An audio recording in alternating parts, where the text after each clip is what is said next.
everybody. Thank you so much for joining us for another one of our interviews with one of our author composers for the New Musical Festival.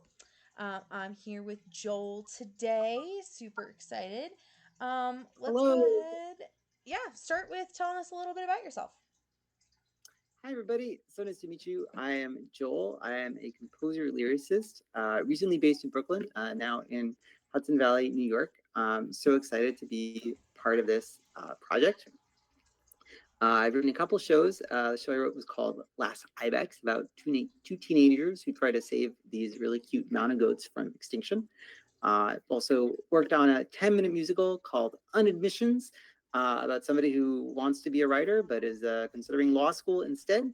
Um, and I'm currently working on another 10-minute musical with a friend of mine from New York City.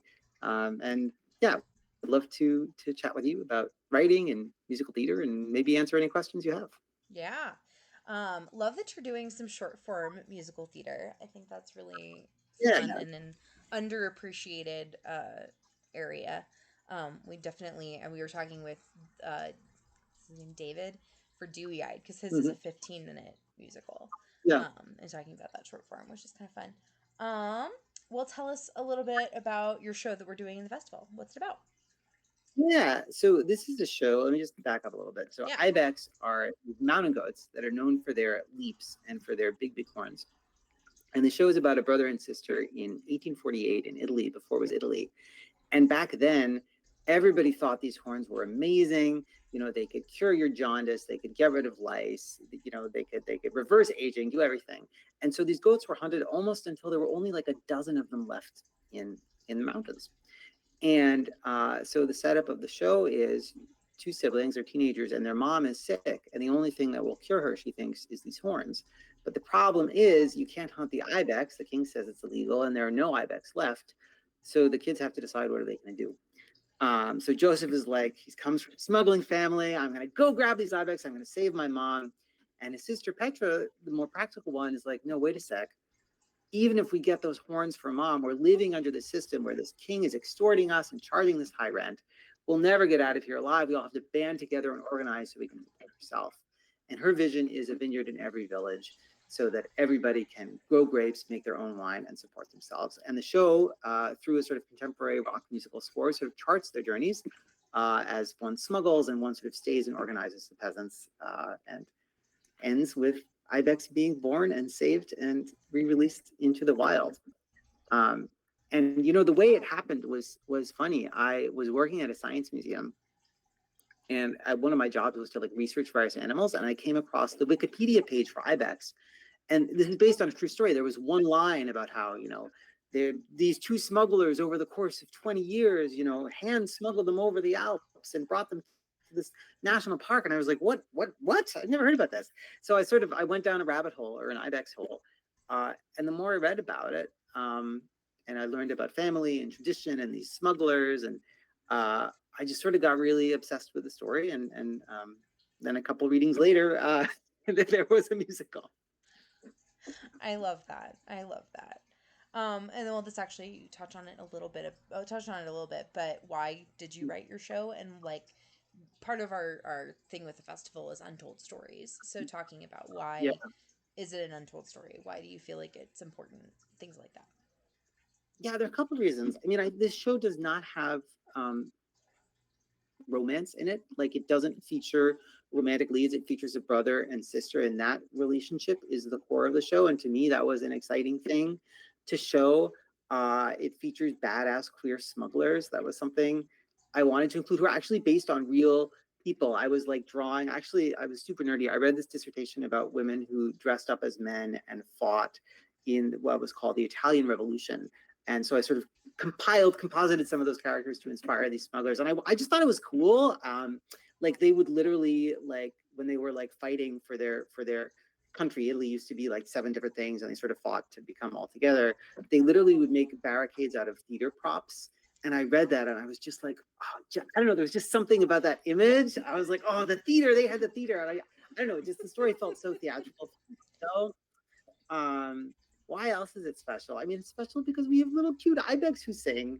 But I also I hope that people connect to it because I want, you know, a lot of us live on land that is owned by indigenous people that has never been seeded. You know, it's easy to use a lot of styrofoam and live in a way that is not you know, great for the environment. And I hope some of the songs like Pride in the Land and Choices just get people thinking about the choices they're making and how, you know, um, and how they can do better for, you know, their family and themselves and future generations too. Love that. Love that. Why should folks come see the showcase performance and the portion of your show that we are featuring? Well, the portion of the show that you're featuring is called Choices. And let me say, this is a bop. It's just a really fun song. Everybody gets to sing. You see Petra standing up, announcing to the villagers and rallying them to take back their land. And it's a real moment where she sort of grows into her role as, you know what, I'm going to oppose the powers that be and I'm going to use my voice and take a stand. I think that's literally her line. So I think anybody who thinks that's an exciting thing to do to use your voice and take a stand, you're going to enjoy this song. Definitely. What are your show's next steps? Like, what are either you planning to do or already have in the works to do, or Yeah. what is the hope? What are you manifesting into the world? What's next? So yeah, within the next week or two, I'm going to post all the songs on Spotify. So you will be able Cool. to listen to the Last Ibex original cast album. There are about 30 tracks, which is really exciting. And we had a great band. This is from a reading we had in December with a drummer, a guitarist, and a piano. That will happen. I'm going to release a little sort of teaser video. And I, you know, I worked with a dramaturg and I'm in a process of sort of revising the script and tightening act two. Let me tell you, Kelly, it's been a slow process because life happens. But I'm excited to apply to other opportunities and hope to do more development. My dream is to get some sort of residency where we're able to play with the physicalization of the ibex. Because in the reading we had actors acting as animals, which was great. But what I envision, we have baby ibex and adult ibex.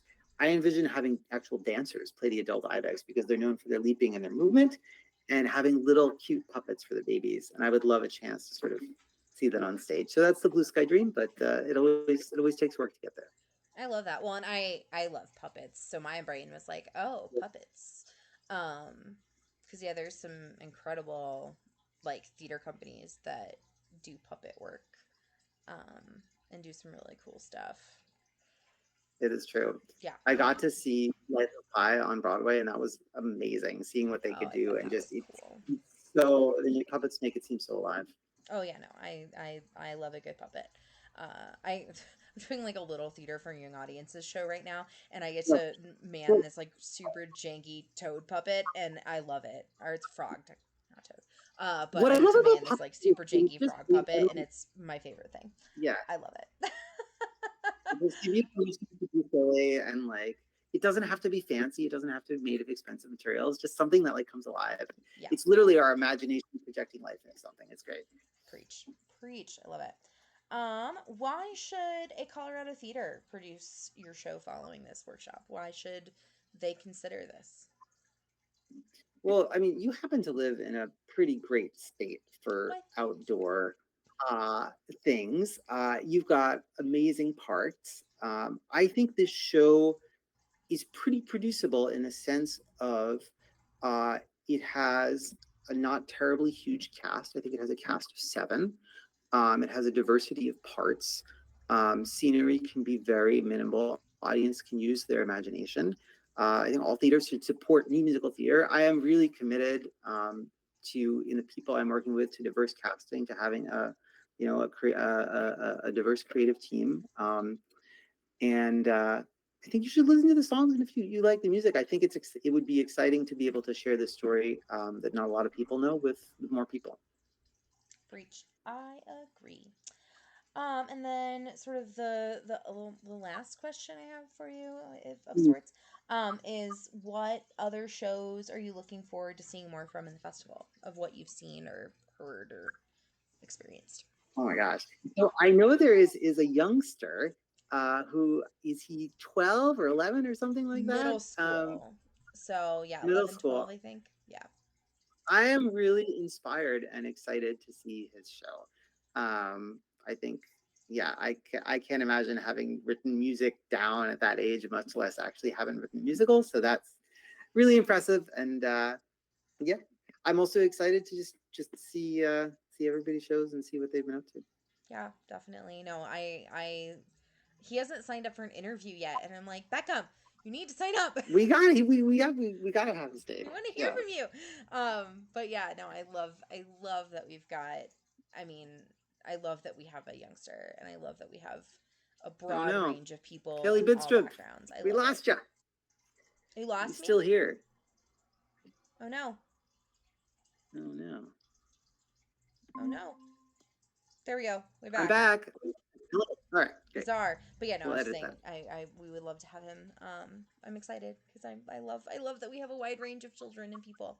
So yeah, that's I wonderful. agree. Well, is there anything else that you would like to add or promote or share or anything else you'd like to let Yeah, share? you can find other music that I have written on Bandcamp. I have an EP of kids songs called "Where Are My Pants."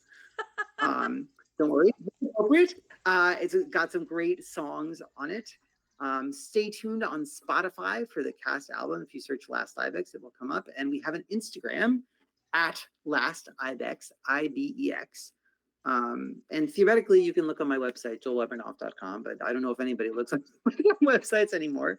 I will also say if there are any book writers out there who are watching this, who would be interested in collaborating on a project, please reach out. I'm looking for a book writer. I'm actually working on this other project. It's called Sex Ed, the musical, tentatively. And it's about the dearth of sex education in NYC public schools. They're only required to teach about HIV/AIDS, even though we live in 2023. And I was like, there's something there. So I've got a couple songs for that. And if that touches a nerve for you, um, please reach out. And also, Kelly, I just want to say a big thank you for including me and this show in your process.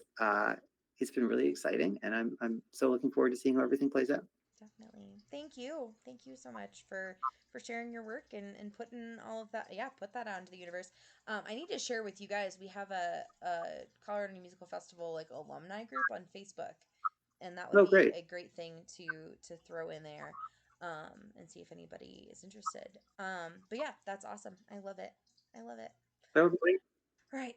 Well, you're fabulous. Have a wonderful rest of your day, and thank you so much for hanging out with us for a little bit. Thank you so much. This was a lot of fun. See you later.